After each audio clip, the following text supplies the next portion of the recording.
प्यारे भाई और बहनों, मेरा नमस्कार स्वीकारो। आज धार्मिक प्रवचनों के विषय में हम मृत्यु के बाद जीवात्मा की गति का वर्णन करेंगे। मृत्यु के बाद की जीवात्मा की गति यानी उसकी गति क्या होती है मरने के बाद। तो इसमें ध्यान दे करके सुनिए। ब्रह्म विद्या में 3 प्रकार के उपासक होते हैं। जो इसी जीवन से जीवन मुक्त होकर सीधे परमात्मा को प्राप्त हो गए हैं, उनका वर्णन पहले किया जा चुका है। यानी पहले मैंने वीडियो में बता दिया है कि ब्रह्म विद्या जिन लोगों ने प्राप्त कर ली है जीवन में, जीवन मुक्त होकर वो सीधे परमात्मा को प्राप्त हो गए, वो ब्रह्म में मिल गए हैं। तो जो पर ब्रह्म को प्राप्त न होकर ब्रह्मलोक में जाकर वहाँ के भोगों को भोगते हैं, और जिनको पर ब्रह्म की प्राप्ति नहीं हुई है और ब्रह्मलोक में जाने वाले एवं साधारण मनुष्यों के देह पात पर सर्वप्रथम वाणी के साथ समस्त इंद्रिय मन में स्थित हो जाती हैं। मन प्राण में और प्राण जीवात्मा में और जीवात्मा 5 सूक्ष्म भूतों में स्थित हो जाता है। मरने के बाद की गति है यही सूक्ष्म भूत समुदाय यानी पृथ्वी, जल, अग्नि, वायु, तेज, आकाश मिला हुआ समुदाय, इसीलिए इसे तेज भी कहते हैं। यही इसका सूक्ष्म रूप है।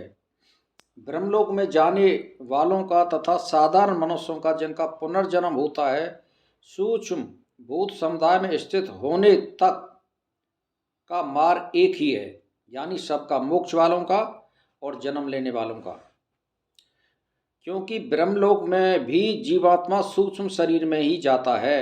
अन्य लोकों में गमन भी सूक्ष्म शरीर से ही होता है। यही सूक्ष्म शरीर मुक्तावस्था में की प्राप्ति तक रहता है।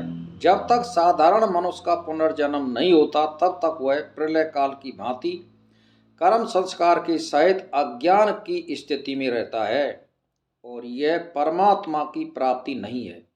वह परमात्मा में विलीन नहीं होता है। समझ रहे हैं आप कि स्थूल शरीर का दाह कर देने से इस सूक्ष्म शरीर का नाश नहीं होता है। यानी जब ये मिट्टी जल जाती है या ये नष्ट हो जाता है शरीर, तो ये सूक्ष्म शरीर नष्ट नहीं होता है। जैसा हम आपसे बाहर से इसको आवरण को देख रहे हैं, ऐसा ही एक सूक्ष्म शरीर इसमें अंदर रहता है, सेम टू सेम, लेकिन हम उसको देख नहीं सकते और वो हमको देख सकता है। इसके अंदर आत्मा होती है, तो इसको नाश नहीं होता है और ना उसको कोई कष्ट होता है। स्थूल शरीर की यही सूक्ष्म यानी यह गर्मी सूक्ष्म शरीर तेज को ही है।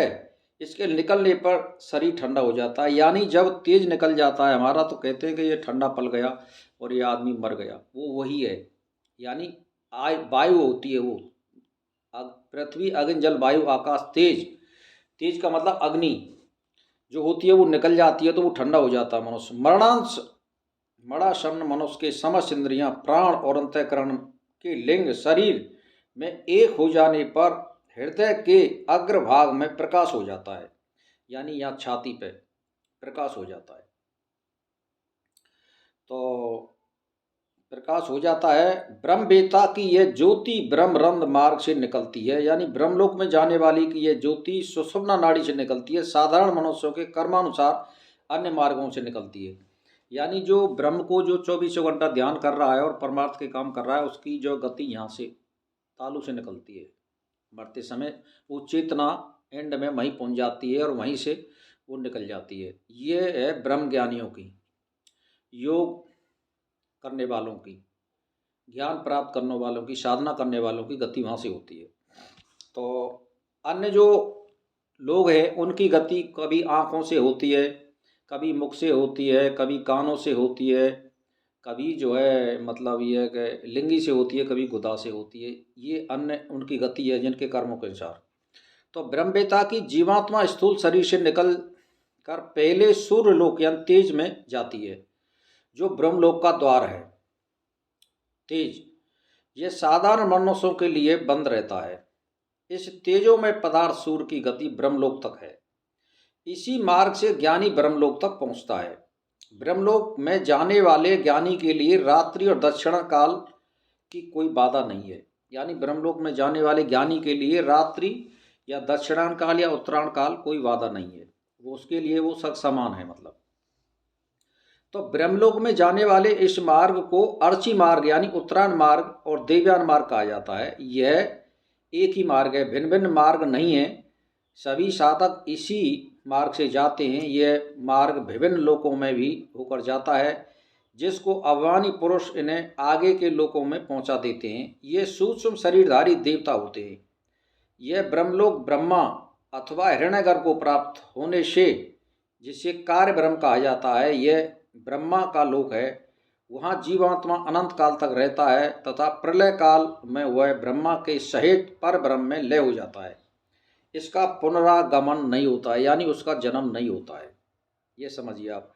तो ब्रह्मलोक में पहुँचे ज्ञानियों का सब लोकों में इच्छा अनुसार गमन होता है, यानी वो कहीं भी घूम सकता है, फिर सकता है, जा सकता है और आ सकता है।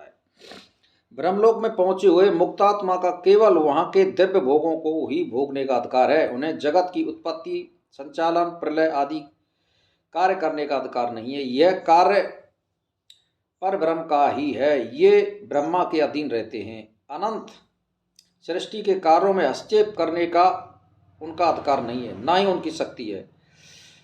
तो प्राण जीवात्मा का उपकरण है तथा इंद्रियों में श्रेष्ठ है, क्योंकि उसके निकल जाने पर सभी इंद्रियां व्यर्थ हो जाती हैं, किंतु यह जीवात्मा के अधीन है और जड़ है। केवल जीवात्मा ही चेतन है। प्राण के सहयोग से ही जीवात्मा एक दूसरे शरीर में जाता है। मृत्यु के बाद जीवात्मा स्थूल शरीर का त्याग करके अन्य सभी सूक्ष्म तत्वों के साथ लेकर जाता है, जो बीज रूप है। उन्हीं से वह पुनः नया शरीर ग्रहण करता है। यानी सूक्ष्म शरीर के द्वारा वो जन्म लेता है एक दूसरी जगह पे, और वो प्राण गति से वो जाता है। तो पुण्य कार्य करने वाले देवयान मार्ग या प्रत्यान मार्ग लोक में जाते हैं, यानी जो अच्छा जब कर्म करते हैं वो, तथा पापी नरक में जाते हैं। राजसी लोग पुण्य इस लोक में जन्म लेते हैं। यही तीसरी गति है। यानी एक तो है स्वर्ग या यानी ब्रह्मलोक, जिसको जन्म नहीं मिलता है। तीसरा है मतलब पुनर्गमन, यानी उसको इस पृथ्वी पे ही जन्म मरण होता है, यानी यही जन्म मिल जाता है। ये तीसरी गति है। यानी स्वर्ग से पुनः लौटने वाले जीव भोग की समाप्ति पर क्रमश आकाश, वायु, धूम, मेघ, वर्षा, अन्न, वीर में परिवर्तित होकर मनुष्य योनि में जन्म लेते हैं।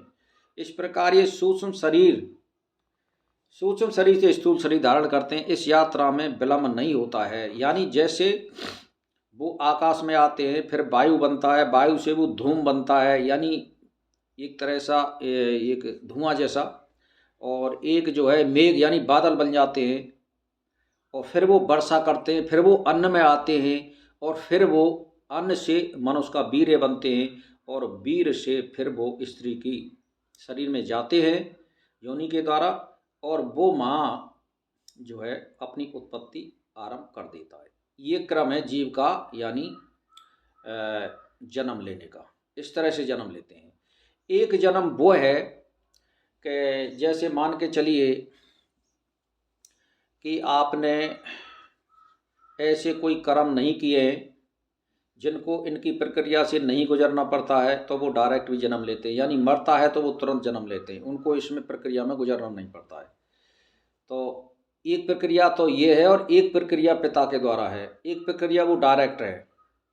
तो ये जो डायरेक्ट वाली है ज़्यादातर, तो इसमें क्या होता है कि आत्मा पहले से ही, आप ध्यान दे लो, आत्मा जिसको जहाँ जाना होता है उसको पहले से ही पता होता है मुझे कहाँ जाना है।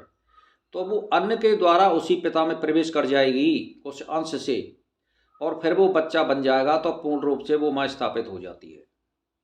इनको सारी चीज़ की, भूत भविष्य का, वर्तमान का, सारी चीज़ की पता होता है। तो इसीलिए भाई और बहनों, ये जो मैंने क्रम बताया है मृत्यु के बाद जीवात्मा की गति क्या होती है, तो ये मैंने वेदांत के आधार पर बताया है, और इसमें मेरी कोई लाग लपेट नहीं है। इसमें वेदांत में जो दे रखा है मैंने उसी के आधार पर बताया है। तो अगर इसको भाई बहन कुछ समझोगे तो आपको अच्छा ज्ञान मिलेगा, और कुछ कर्म करने का अवसर प्राप्त होगा कि जीवात्मा को किस प्रकार से जन्म मरण के बाद गुजरना पड़ता है, और किस कर्म से अच्छी योनि मिलती है और किस कर्म से बुरी योनि मिलती है। तो बस इसी के साथ मैं प्रणाम करता हूँ।